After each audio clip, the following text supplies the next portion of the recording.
Admit it. When was the last time you have read a book?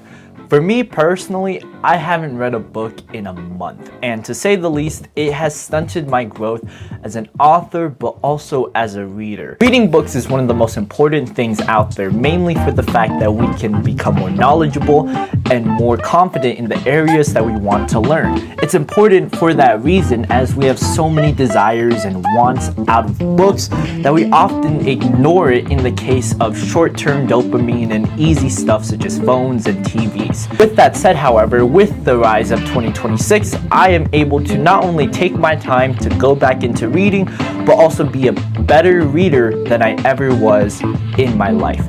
In this video, I want to discuss the importance of reading, how you are not reading enough, and why you're not the problem specifically, but what you can do to become a better and stronger reader. Hello, if you don't know me, my name is Arnel Arcega. I'm one of the healthiest authors and writers on this platform. As such, I educate people on how to read and write so that they can not only improve their language and literature, but become better readers and writers in the long run. If you want personal help to write your own book, whether fictional or non-fiction, then check out my Instagram down the link in the description, DM me right, and we can get started working. Along with that, check out my books down there as well. Let's talk about reading, how that affects our mind, our growth, and how every little aspect of reading itself is one of the most important things you can value as a human being. Reading books is so interesting to me because as a kid, I've always wanted to read. I've had this journey whenever I wanted to go to the library, and it felt like this big, grand thing every time I picked up a new book, learned about a new author. I wanted to read all kinds of literature, whether it's like the nonfiction works of James Woods or someone a lot more fictional like the creator of Diary of a Wimpy Kid. I remember thinking back earlier a few nights ago, just reminiscing about those times as a reader, and I thought to myself that reading in of itself is a beautiful craft. You are sitting down in a quiet place, drinking some tea or eating some food, and enjoying the book in front of you, whether you are immersed in the story or learning something new on a perspective you didn't think of. All of these books behind me are representative of that fact. Every one of these are books I've genuinely read from start to finish in the past 3 years of my life. And in doing so, I realized that I got a lot more potential as a reader in making more product, make more of the things that I want to create, and learn about worlds that I never thought were possible.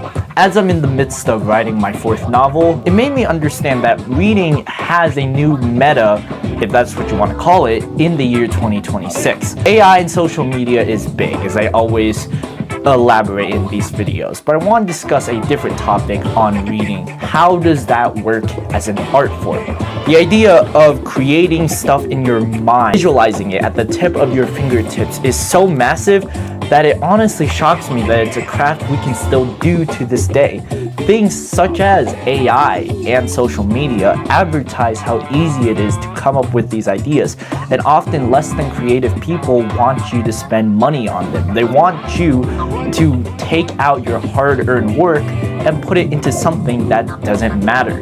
Often there is a case of learning in that way, but reading, even with its sometimes costly manner, has the ability to make us learn and think about things much more than we realize. When I'm not reading books, I often feel shallow.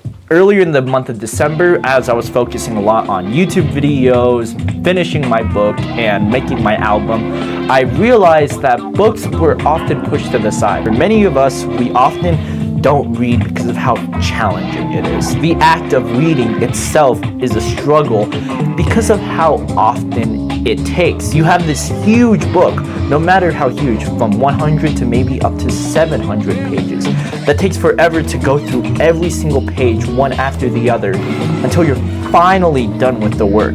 And you have to think about, what do you get out of it? What does that affect with your mind? And what was the point of reading in the first place? There was this game I played when I was younger called Persona 4, and one of the aspects was improving all of your skills. The character you can do every once in a while, by the time it's night, you can read a book and sit down with it. This changed my way of how I view books when I was younger because of how easy it is. Books, like any and all types of hobbies and skills, improve on those levels. It makes you become more understanding, more empathetic, and more valuable in the works around you. You give meaning to these stories by putting your mind and visualizing each of these characters. One of my favorite things I said in an earlier video of mine was that everyone has a different visual of the book you are reading, which is unique to yours. You can see a movie, game, and even TV show and see the same thing, but with books, you have to visualize it a different way. View the worlds in your own imaginations. And that expansion of your mind becomes so palatable that it makes us more creative. It sucks to say this, but I hardly see anyone my age or hell, even younger, reading. And that becomes an issue when we look at things such as literacy.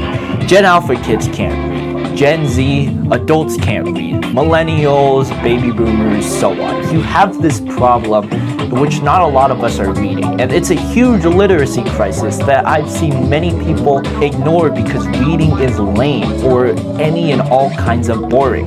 Which sucks to say because I find value in it all.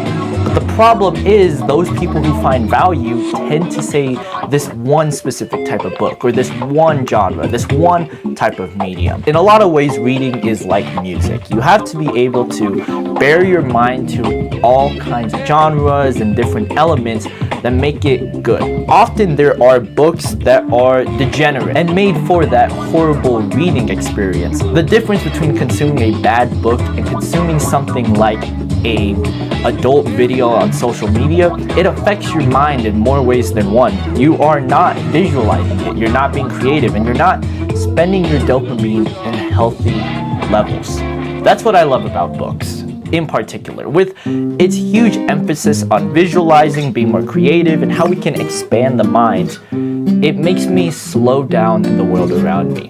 I recently picked up one of my favorite books I've been reading recently, The Lost World by Michael Crichton. And in this book, I loved and appreciate all the little things surrounding it, all the nuances, and how I'm able to enjoy a good story because it's good. That's what I want out of you, to be able to slow down and appreciate what you have in front of you without the need to click on the next YouTube video telling you otherwise.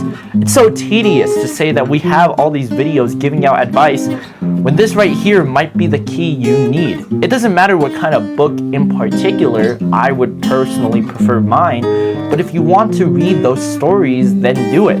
It's so gratifying to read a story you've been desiring for a while, and ever since I finished the first Jurassic Park book, reading this has just been my agenda these past few days, and I've been loving every second of it. I've become grateful, more patient with books, and that's what I want you to be. Someone willing to open their eyes in the world of fiction and nonfiction. There's self-improvement gurus making it clear that they want you to read this nonfiction book, ways to improve your masculinity, or vice versa. That is that is important. It's also important to take in time to visualize different kinds of stories. Art forms are art forms, and books by itself is an art form, teaching you how to be more patient and more literate. So my biggest advice, how can we balance life with books? Because I often feel like books are one of those things that falls in the deep end. I find it easiest when I'm sitting down with a book, having nothing in my space. I often choose it in between periods in which I'm doing nothing, because if I'm focusing my mind, spending this time to read in a healthy manner, then I'm fully focused on the book. If there are moments in which you say, no, I need to take a break and scroll on my phone, then you're not focused, you're not reading, and you're not being the best reader you can be. It shows in the works you are doing. This world we live in with things such as phones and AI makes it so easy to not do that hard work. And that often makes you feel more disgusting, worse about yourself, and in particular, not as fulfilling as you wish you could be. So I want you to be able to sit down at least 10 minutes just today. Sometime today, read the book you are desiring. You can buy it at this tap of your fingertips, or you could pick up a book you haven't read in a while. When I considered my favorite books in the past 3 years, The Book Thief by Mark Zuzak, along with No Longer Human and Jurassic Park, I've understood that there's a lot of things that make up a good book. There's a lot of good nonfiction and good fiction stories. And these books can and will change lives. They become more relevant with time. And while some hasn't aged the best they can, it opens your eyes at what makes a good story. We want to be entertained with the stories around us. And if we're living a boring, mundane life, then we aren't getting that power.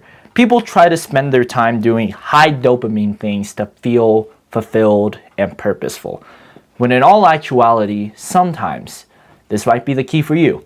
You need to slow down, pick up the book, and start reading. It doesn't matter how the method is. I want you to be able to start reading without the knowledge that it is a bad thing, without the fear that it is a boring, tedious task to get done. If you're willing to open up your heart and you're willing to open your mind, then I guarantee the world will have so much more readers thanks to you.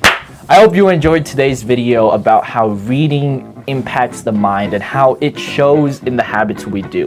When we're distracted, we often become less of ourselves. We feel more emotionless, robotic, and sometimes the opposite. We spike up emotions that we never thought were possible. So if we're willing to slow down and be patient with the world, then I'm telling you to let go of it all and pick up a book, for Christ's sake.